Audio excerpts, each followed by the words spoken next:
to make sure that your bag is not causing your spinal and nerve pain. All right, some tech issues here. So let's just start all over again. So avoid nerve and spinal pains. And today we're going to talk about 4 simple tips to carry your bag correctly. Now, as an executive mom with a demanding job, you always have some or the other bag with you, whether be it your baby bag if you have little ones, or you might have your office bag or your regular handbag, or probably a combination of these. And you are always carrying this bag or backpack or office bag with you. Now, it is possible that this bag can lead to aches and pains, well, mainly spinal, that is back and neck, and nerve pain. And how do you carry this bag so that it does not contribute to your pain or it does not cause the pain or discomfort? So, in today's video, we are going to talk about 4 simple tips to help you carry your bag correctly. Now, before we get into the topic for today, for those of you who don't know me, my name is Swati. I'm an executive mom power coach. I help moms of younger kids who work in high stress executive jobs to manage their spinal, that is back and neck, and nerve pain. And this is despite the low energy levels, the brain fog, the fatigue that most moms experience on a day to day basis. Now, we also talk about some tips and tricks to improve these brain fog, energy levels, etc. Now, how do we do this? So, I basically give you exercises, as I said, some tips and tricks, some lifestyle modifications, and these are all easy that can be incorporated into your everyday life without taking away a big chunk of your time because, hey, we're moms, we're busy people, right? All right. So, talking about bags, now, this is a generalized statement. So, I'm not talking about specific kinds of bags. If you are interested in knowing about, say, a backpack or a shoulder bag, excuse me, or a sling bag, etc., you can go to the video that I did before. That talks about the impact of different kinds of bags on your spinal and nerve pain. And you can find that on my channel. If you cannot, you can go to YouTube and on my channel there, or you can type Swati Prakash bag, and then that will come up on your YouTube. So that talks more about details about different kinds of bags. So today we're talking about a generalized. We basically talking about all sorts of bags. All right. So first thing is you want to keep that bag at the correct height. Now, if you have a backpack, try and make sure that it is not touching your pelvic level, but it is sitting in the curve of your lumbar spine. So basically your lower back area. And if it is not, of course, you can tighten the straps. Be mindful that when you're wearing jackets or sweaters or heavy overcoats in the winter, you might have to loosen those straps, but do remember to tighten them back when you are just in your shirt or one piece of clothing here in the summers. So you will have to adjust the straps accordingly. Now, for crossbody or sling bags, so which go across the body, ensure that your bag sits at the waist level now and not at your hips, so it's not hanging down towards your back, towards your legs or your femur or thigh bone, but it is sitting into the waist. So this will prevent any excessive strains on your pelvic lower back and also your shoulder area. Now, when carrying a shoulder bag, so when the strap of the shoulder bag sits here, we did discuss this in the previous video where we talked about thicker and padded straps. So make sure that your strap in that strap is sitting evenly on the shoulder. I will come to that point in the next one.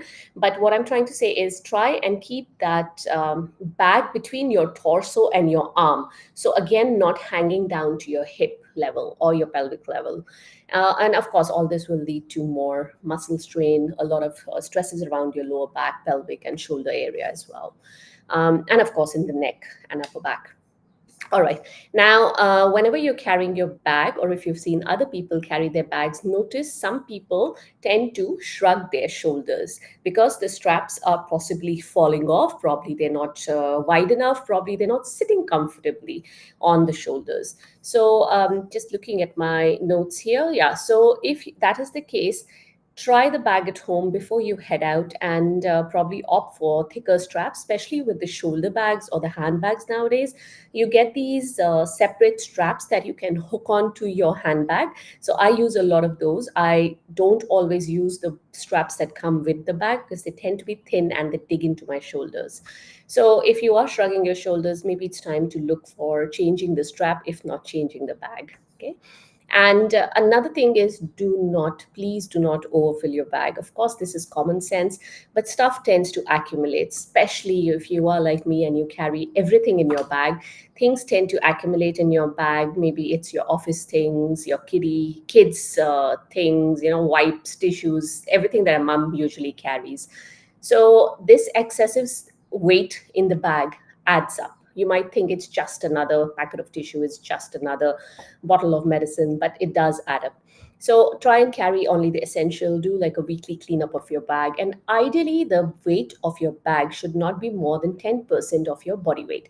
So when I say that, suppose somebody weighs, say, 60 kilos, and the weight of their bag should not be more than 6 kilos. So that's like a general, like nobody decided on that rule, but it's like a general thing that you find out there when you Google about bags and how heavy they should be.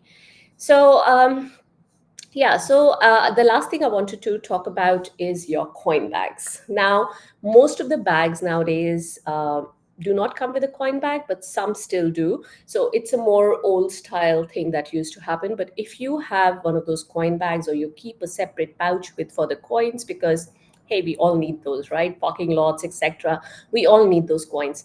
However, try and keep that coin bag separate, or try not to accumulate too many coins in there, because it just adds to the weight and coins can get heavy. Just leave them in the piggy bank at home, really. Okay, so there are a couple of other tips, and you might think these are very practical, but sometimes practical things need to be sort of reiterated or told to you. At least that's the case for me. I need to be told or reminded about these practical tips in order for me to implement them. So there are a couple other tips that I have for you to avoid these spinal and nerve pains that occur due to a heavy bag or the kind of bag. I will leave those in a blog that I have written on this topic, and I will leave that blog in the description of this video. If you're watching me on Instagram, you can find the blog in my bio. If you cannot find it, or you're watching this in the future sometime, you can always message me and I'll send it across to you. All right. So in that blog, I have also left a link to my free community where you can get more guidance on how can you avoid nerve pains, spinal pains, etc.